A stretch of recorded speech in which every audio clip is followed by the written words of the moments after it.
Okay, I think we're at a good point to get started. Welcome to everybody that's joining the call today. My name is Hudson Busby. I'm a solutions architect at Qwak. Today, I'm joined by Mike from Snowflake and Ed, software engineer at Notion. And we're going to be discussing how Notion uses both Qwak and Snowflake to build out their ML engineering platform, and particularly the use case today, a search and ranking model. A little bit of an agenda for the call. We'll talk a little bit about what Qwak is as an ML platform. I'll hand it off to Mike. He'll discuss Snowflake and some of their new products and features. We'll talk about how Qwak integrates with Snowflake. From there, I'll pass it off to Ed, who will talk about what is Notion and how Notion has implemented search and ranking, what the previous infrastructure looked like, what some of the problems were, and how they've solved some of those problems by integrating with Qwak and Snowflake. So a little bit about Qwak. Qwak is an end-to-end machine learning ops platform. Everything from developing a model, building, training, experiment tracking, deploying inference, real-time inference streaming, batch inference, as well as monitoring, alerting, orchestration, and scheduling, managed feature stores, managed vector stores, all in one place, with the idea that we wanted to create a platform where you didn't have to stitch together multiple different services, multiple different products, come up with a MLOps engineering team to build out a framework to integrate all these platforms together. We wanted to create a simple product where you can do everything related to machine learning development, building, and monitoring all in one place. So this is a slide that we usually show to kind of scare a little bit, but this is kind of what the existing or the previous MLOps infrastructure looked like. Maybe you're using a notebook tool like Hex or Databricks to develop an experiment track and come up with the logic of the model. From there, you need a build platform, a build registry, maybe something like MLflow or SageMaker to keep track of different trainings over time, to keep track of the metrics associated with those trainings, to have a easy place to compare those metrics, to visualize them, to figure out what the best version of your model is. After training, you now need to deploy your model. Maybe it's batch. You need to figure out a scheduling platform that'll execute that model or the inference. You might need a real-time and an endpoint, configuring services. Maybe you're using a SageMaker or a custom-built solution for this.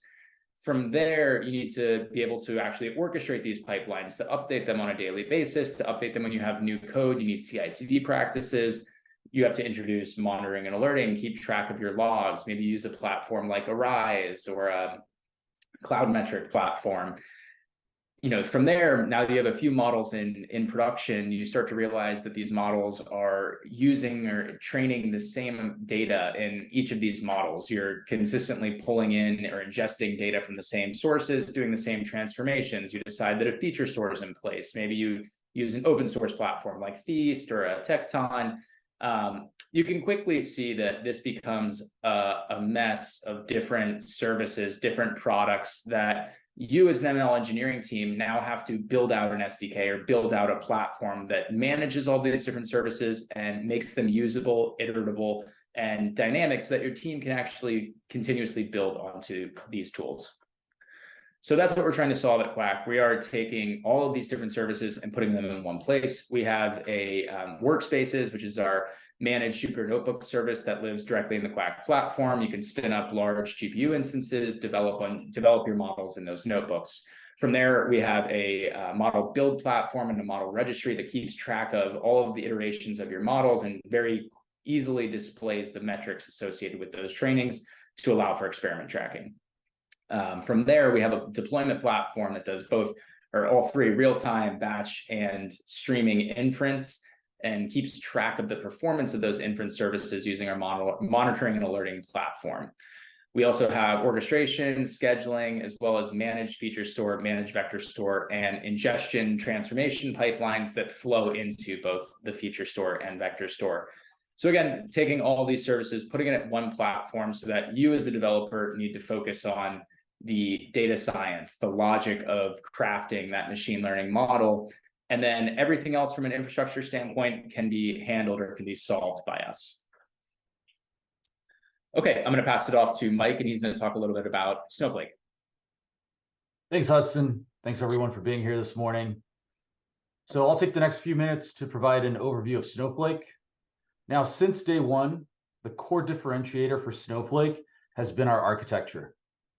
Separating compute, what we call virtual warehouses, from the data layer, which supports both structured, semi-structured, as well as unstructured data, all wrapped in an easy-to-use, fully managed platform that's universal, regardless of what cloud or region you choose. It also allows portability between clouds. Next slide, please. Along with separating the compute from storage, we also separated compute from compute. This allows for near unlimited scalability. You can have multiple separate clusters operating on the same data without resource contention. This allows you to scale up as well as scale down your warehouses near instantly. You can also scale them out for workload isolation and high concurrency on demand. You only pay for the resources you use. Just like a utility, the meter spins only when the lights are on. This also allows flexibility to use the language of your choice, whether it's Python, SQL, Java, or Scala. Next slide, please. Now, the core tenets of the Snowflake platform are ease of use. Again, Snowflake is a single unified product that delivers power as well as powerful automation in an easy and accessible engine. Performance and efficiency. Snowflake can scale up and down near instantly for unparalleled efficiency, all without duplicating data.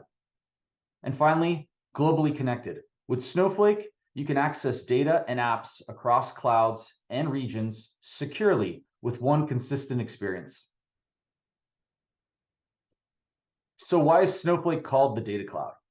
It's because the platform architecture enables all of our customers to be in a global network that connects you to the data, applications, and services that are most critical for your business.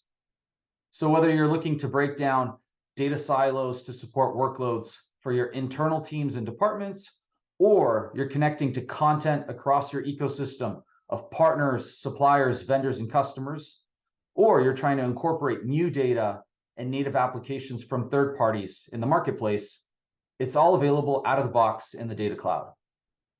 Now, the data cloud is made up of two components: the Snowflake platform, as well as all the content from thousands of data sets, including pre-built services and models, as well as complete applications that your business relies on. Now, the Snowflake marketplace offers thousands of data sets from global providers and hundreds of native applications.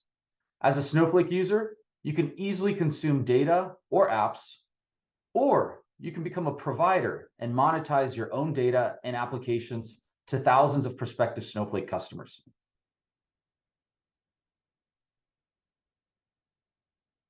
Next slide, please. Cool. Building and running data applications is easy on the Snowflake platform.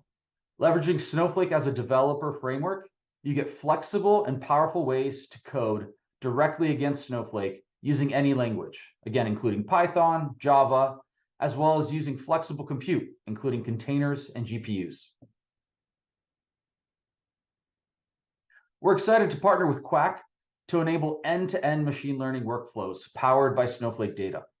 Like Hudson outlined earlier, Qwak is a powerful MLOps platform that Snowflake customers use to build, train, deploy, and monitor machine learning models, bridging the gap between data scientists and engineers.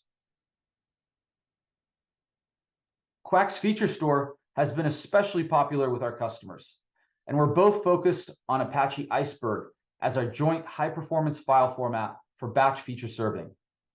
For now, Qwak uses a memory storage for online feature serving outside of Snowflake, but we're actively working on a future integration that will run all of Qwak within Snowflake containers, improving security, performance, and efficiency. We'll have more to share next year. All right. Thank you, Mike. And then finally, we've been partnering with the team at Notion for more than 5 years as their official data cloud. All product, operations, and financial data is processed and stored in Snowflake, supporting hundreds of users for advanced analytics. Notion began using Qwak earlier this year as their feature store for Snowflake data. They also use other technology partners such as Hex for notebooks and Fivetran for data integration. Edward, it's a privilege for Snowflake to support you and your teams at Notion, and thanks for being a customer.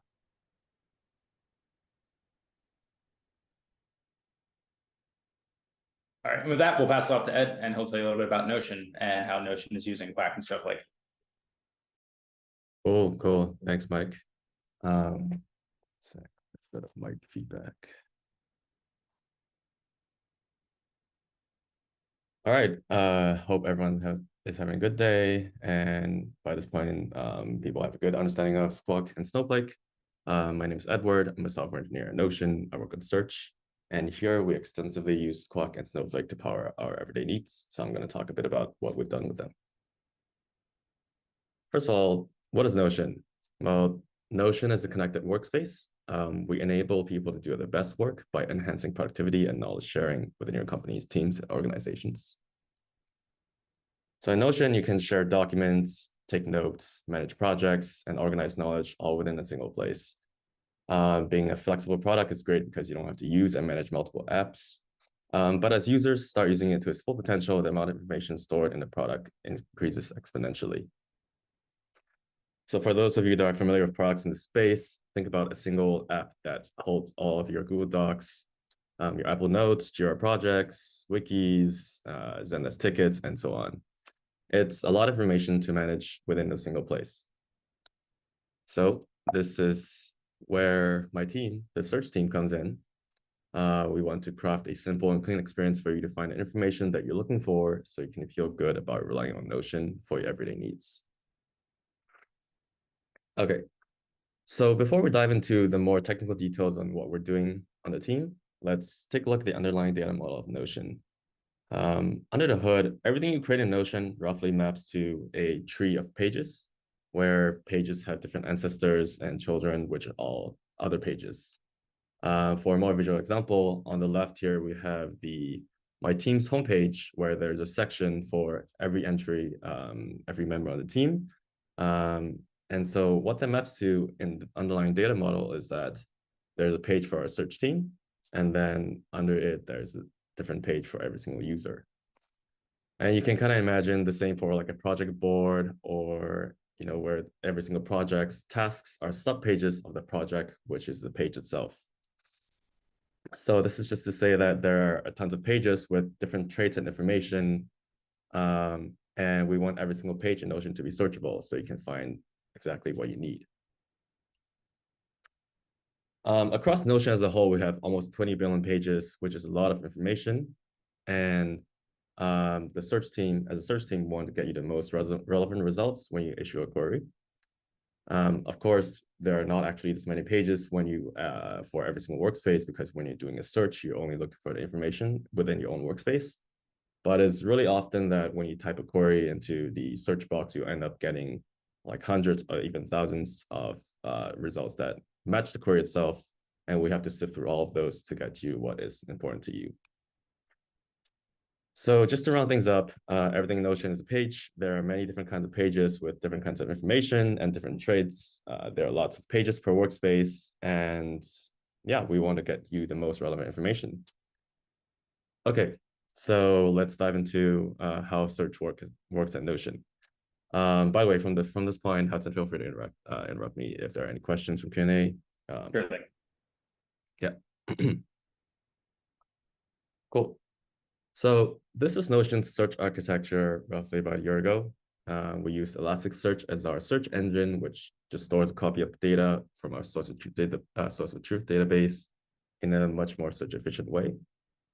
Our system has two main interaction paths. There's a read path, which is what happens when you issue a query. And there's a write path, which is how we keep track of changes to our search, keep track of our changes to our databases that keep our search engines up to date. For example, when you make a change to a search document, or when you create a new page, we want to keep those things updated in our search index. For today's talk, we're just going to be focusing on the read path because we're interested in optimizing the relevancy of the results when users perform a search. So when you make a search, it hits a Notion servers, which contains most of our business logic. And then that translates to a query that hits Elasticsearch, which comes back with a bunch of results. And then we have some heuristic that tries to determine what's most important for you. And then we eventually render them to the user. Cool. In order to store Notion's data into Elasticsearch, each Notion page is roughly converted into the format you see on the right, into this object format where you have like different fields that corresponds to different elements on the page, like the title, the texts, various metadata, like what are the ancestors of the page, who was created by, and so on. And when looking at this, you might develop an intuition for how important each of these fields are when it comes to matching a document to a user's query.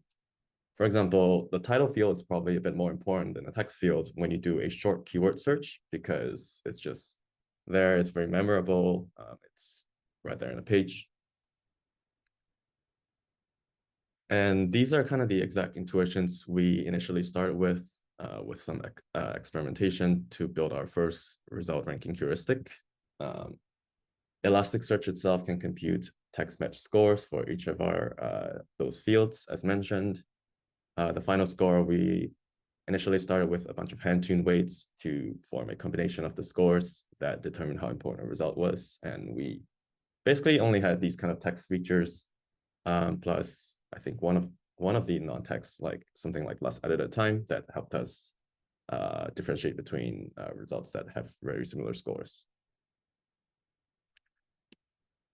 So this approach worked decently in the beginning, but it came with a bunch of limitations. For one, we always wanted to add more features. As you might imagine, there are many sources of data that can tell us about the relevancy of a page besides just the text scores. For example, you might have viewed the page recently, you might be the last editor of the page might have a lot of views. All these kinds of informations, or what we call features, are important in determining the relevancy of a result. We're also interested in capturing more complex relationships between the features, which are hard to represent with the linear nature of the Elasticsearch query. As you saw earlier, the query, we can represent these kind of linear combinations like 2 times the text match score plus 5 times the title match score to return the final score. But when it comes to more complicated relationships, like, oh, if your workspace is a multiplayer workspace and we want to do certain things, and in another case, we want to do some other things, it's going to be hard to represent with the just the Elasticsearch query. So we decided to introduce a proven industry solution called Learning to Rank. It's basically a supervised learning algorithm that helps us develop models for ranking results. By providing it labeled data sets, we can train a model that will understand and use the features provided to intelligently rank the results. This meets our needs because it lets us iterate and add features while learning its importance in an automated way. And it's also able to capture more complex relationships being a machine learning model than previously we could. Okay, so when implementing a machine learning solution in an online system, there are roughly these 4 components that are needed. The first 2 are needed to generate the data for us to produce the models and actually train the models. And the latter 2 are needed when we want to deploy the models and when we want to deploy these features online in our online system. So luckily for us at Notion, 2 of these are already satisfied. Thanks to our data team, we have a pretty solid data logging system where we can log information through Kafka to be stored in Snowflake, and we're able to manipulate the data there, train the models. And we also have a cloud notebooking solution. As mentioned earlier, we use Hex, and we can use it to do feature exploration. We can engineer our features, train our models, produce the model artifacts, and so on. So we're good with what's needed here. This means what's left is what's actually needed to implement and deploy these models in production, and what's needed to implement these features in production as well. So basically, we need a feature store, and we need a model serving service. Okay, so one option is definitely just to build these things in-house. Feature stores, its core functionality is just to let you serve these kinds of information in your online systems. And you might be like, why don't we just spin up some simple key value store like Redis to support this? Well, in practice, the feature stores are actually pretty complicated to build because it's not just a simple key value store. You need some kind of abstractions over it to manage features. You need all sorts of monitoring over the feature health and the quality, various background jobs to sync the data from its data sources into these online key value stores, whether it's batched or in a real-time fashion. Again, these abstractions need to be able to let us easily iterate and add additional features, and it's just a lot of additional infrastructure to manage. Same with model serving. You need to build abstractions over the bare bones infrastructure to allow for CPU and GPU serving. Often you need to monitor the input and output of these systems to ensure that the data that goes in and out is what you expect and the model is performing as expected. You also need to let us easily deploy models. You need to be able to deploy multiple versions. You might need some interesting features like shallow traffic or connectivity to your feature stores. And just like the standard kind of observability that comes into any kind of infrastructure systems, you need to have those things set up as well. So overall, as a company of our size, we need to move fast and we need to efficiently solve the core business problems, which in this case is improving search ranking, which means obviously we're not going to be building all these different services and block ourselves from starting to solve the problems itself. So it's time to start shopping for some solutions online. Luckily for us, we quickly came across Qwak, which has kind of everything we needed in a single platform. Qwak's feature platform has really nice built-in integrations with our existing data infrastructure. As mentioned earlier, we use Snowflake and Kafka, which this really allows us to just easily get started with, connect to these sources, build these features. Their built-in primitives also allows us to easily just spin up new features, whether it's like a batched feature or real-time feature. And they came with nice observability, integration with the model serving layer, and overall just provided a pretty good experience there. And similar story can be told with their ML serving layer. Really convenient to spin up new models, has some nice built-in features like shadow traffic, auto scaling, and so on. Generally supported all Python compatible models and supports GPU and CPU deployments out of the box. So it was a pretty easy decision for us to just go with Qwak and to have all the pieces in place for us to start building. So now that we have all the different pieces in place, let's go into how we actually use them to implement our system in production. As mentioned earlier, the first step here is kind of to collect the label data that's needed to actually implement this and train this learning to rank system to output a model that we can use. So what we actually need here is we need to log both the user interaction data, which are kind of clicks on the search results, and the search result metadata, which tells us about the search result, tells us about the text that are in the results, and some other information. So we can generate a data in the sort of format you see on the right, where you have every single result, some of its metadata, and labels, which in this case are just whether or not the users clicked on the results, which gives us a sense of its relevancy. From this point on, you have the information about the search results and some of its metadata with how relevant the result is. And there might be some other information that's needed here that can really improve the performance of your model. For example, pages that are more popular might be more relevant, or if you were a recent contributor to the page, that might be important for the model to understand as well. So over here in Snowflake, once we have all this data there, we're able to join and just manipulate and extract features, do exploration to find most meaningful information for us. And we can convert them to this kind of meaningful formats below through a bunch of feature engineering using Snowflake and using Hex. Oh, so with this kind of labeled data sets, we get into the training phase of the cycle. as anyone who works with machine learning models are probably familiar with this. This is a pretty iterative process. You take the data, you train and validate it, you tune some hyperparameters, you make sure that things look right, and you output some models. If they don't, you go back, debug, and see what's wrong, and then you repeat the process. And through this, you might output a bunch of different models that are interesting to you. You might want to run an online test actually in production to see how they perform.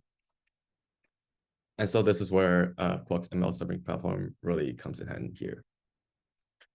When we eventually output all these different variations of the models, deploying to Qwak is just a really simple process. All you need to do is just specify some configurations and just upload artifacts to Qwak. And within like less than an hour, the model is ready to serve with auto scaling enabled and a bunch of other really nice features. Along with that, as mentioned earlier, there are like often a lot of other data sources that's useful for the model to use that it's not directly just from the search results that we need to be able to compute and serve in our online systems at some point. So Qwak makes it really easy as well, where we can just easily set up a sync from Snowflake or any other data source to be uploaded into Qwak. All we need to do is specify some configurations again, and yeah, within less than an hour, the features are available online to be queried and to be used in our ranking models. So with all that, this is kind of the current state of the search read path. Below the dotted line, you kind of see what we mentioned earlier, how the overall system collects all the data that's needed to train the models. And then once the model is done training, once the features are ready to be in use, we upload them into the feature platform, we upload the models into model serving. And then now when we make a query, we get the results from Elasticsearch, we're able to hit Qwak to re-rank and produce a more optimal and more relevant set of results for users. And yeah, overall just improve the experience for our users here. Cool. So with integrating Qwak and using it with Snowflake, it really enables us to iterate on adding these new features, whether it's batch or real time, in a much shorter duration, often less than a couple hours. Once we have models that are ready, it's also really quick to just deploy, experiment with new models, new model architectures, and just makes it a very pleasant experience working as someone who works with like models and like training models and deploying these things all day. And then of course, increase our top line business metrics, our CTR, MMR through deployment of these new ranking models, which is always, what's the most important for us. And here in Ocean, we're pretty excited about Qwak's upcoming roadmap as well, all the different things they're providing, like vector stores, managed notebooks, where we can truly take advantage of the platform more than we have before. And yeah, this concludes my section. All right, thank you, Ed. That was great. I think we'll open it up to questions. Let me see what we got here in the chat. All right, so we have one coming from one of the anonymous attendees. How did you measure the relevancy improvement that came with introducing the ML-powered rating system versus just using the Elasticsearch functionality ratings? Yeah, so as a company, as a team as a whole, we have some of these top line metrics that we measure. As you can see in the slide right now, like CTR, which is the click-through rate of the results, or some other results, some other metrics that determine like click positions and the actions users take upon visiting the results.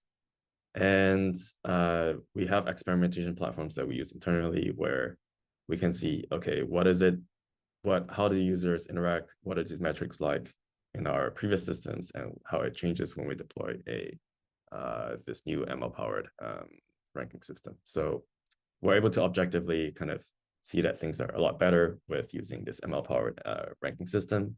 And that's how we made the decision to ship the results there. So. Awesome. That was a great question. Thank you. One other question I had, just in terms of when you're kind of describing how the model existed or the functionality existed before an Elasticsearch, those kind of like the recency metrics that you mentioned, like active on a page or just edited, is that something that you gained access to, I guess, once you, did you have that capability before just querying Elasticsearch, or is that something that, I guess, with the more of the implementation of the real-time feature data, you were able to get that insight? Yeah, so some version of it was available before, some of them were not, but it was overall a pretty hacky process to be able to get that available, just query Elasticsearch in general, because these are not the kind of information that we store in Elasticsearch. In Elasticsearch, we store an indexed format of all the real data we have that's made search efficient. These kind of like computed data, like how many page views it has, what was the pages that you recently visited, what were the things that you recently edited. They're not really available in our data source, online data stores today. And so we weren't really able to use them before. And with Qwak, it just makes it a lot simpler. Like once we're able to compute it in some way, either through some scheduled jobs that exist in Snowflake or through Kafka as data source, we just like spin up some definitions in Qwak, click some buttons, and now this information is available to be queried online. And because of how it's integrated with the model serving layer, we can just access it when the models are called as well.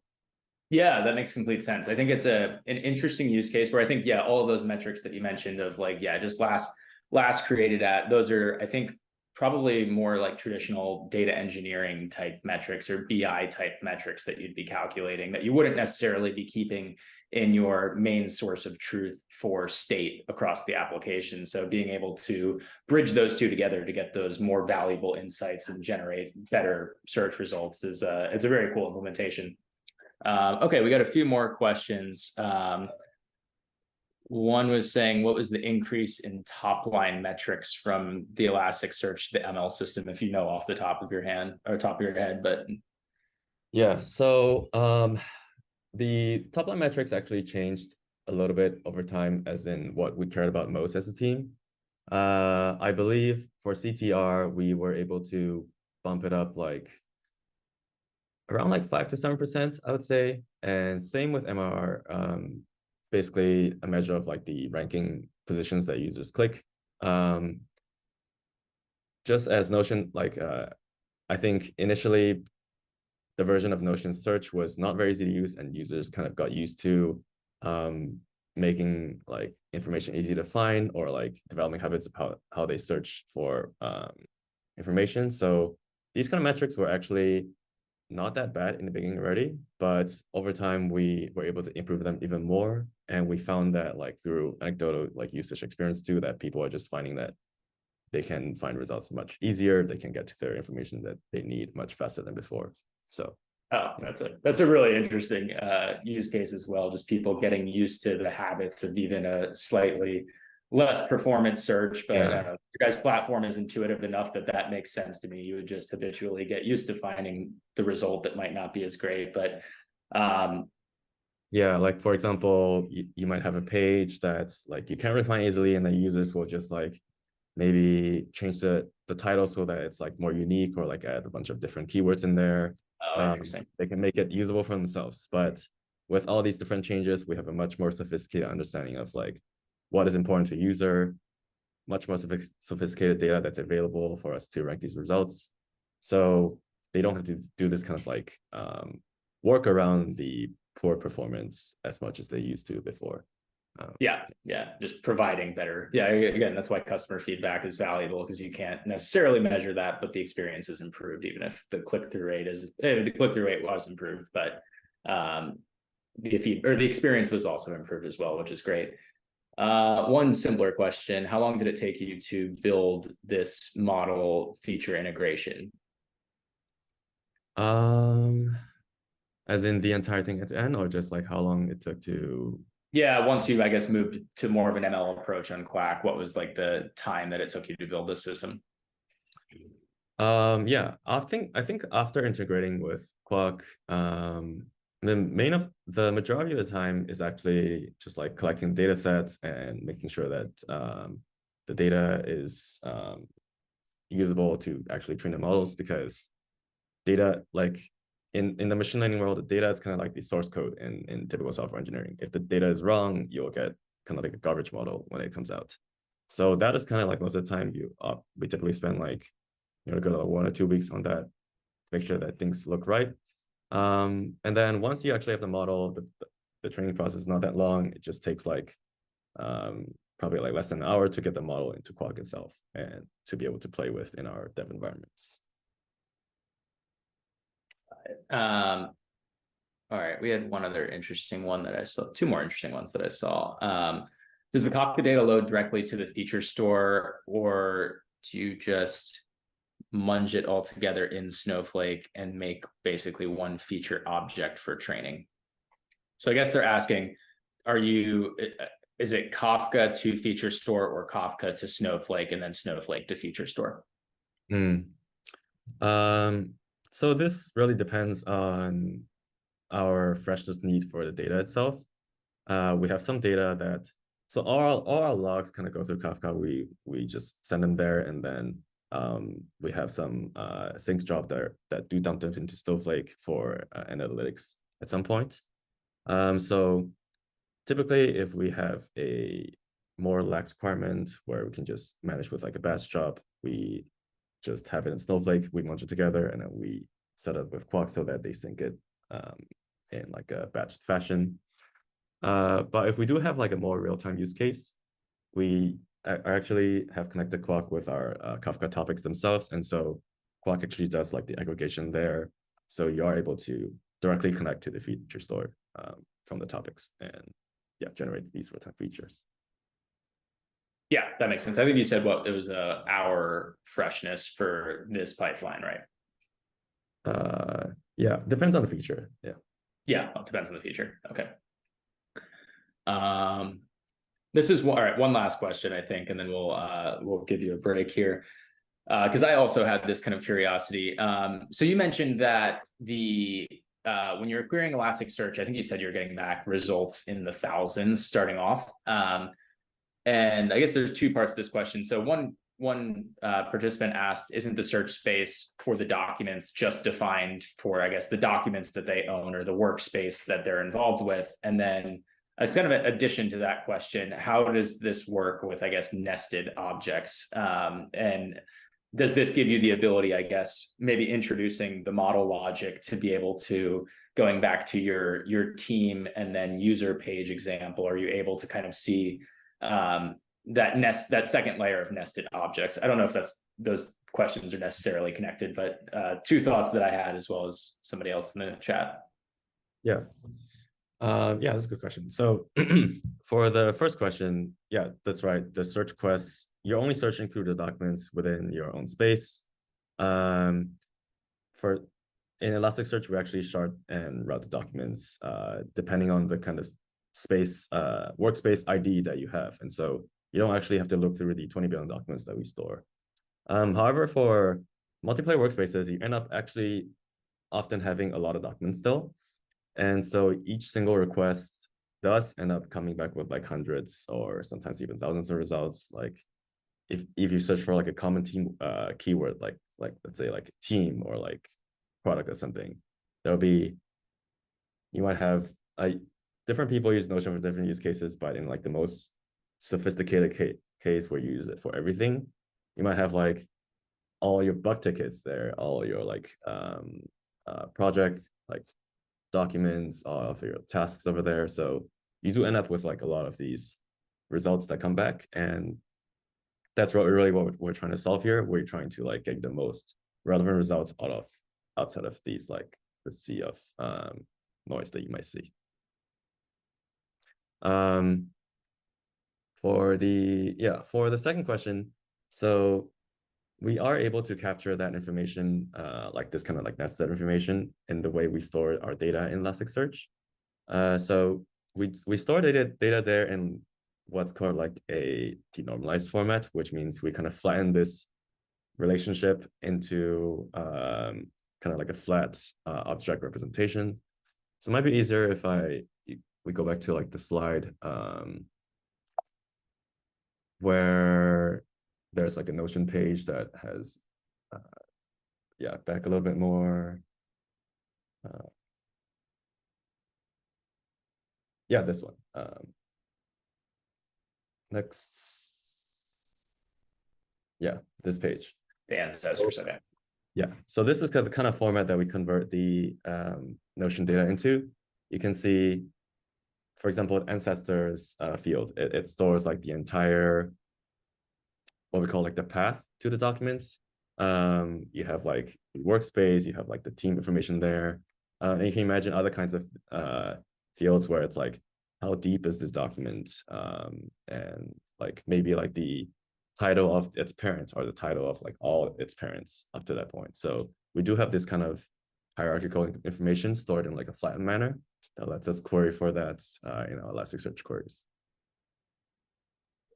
Okay, that makes sense. I would imagine it wasn't the entire tree of documents. Maybe it is the entire tree of documents, but that can still be quite heavy. Okay, I think that's all the questions that we have. And I want to thank Ed and Mike for joining today, and for everybody that joined the call as well as participated in the chat, because those are some great questions. And I hope you enjoyed this webinar, and stay tuned for more that we'll be doing in the future. Thanks, everyone. Thank you. Thanks, guys.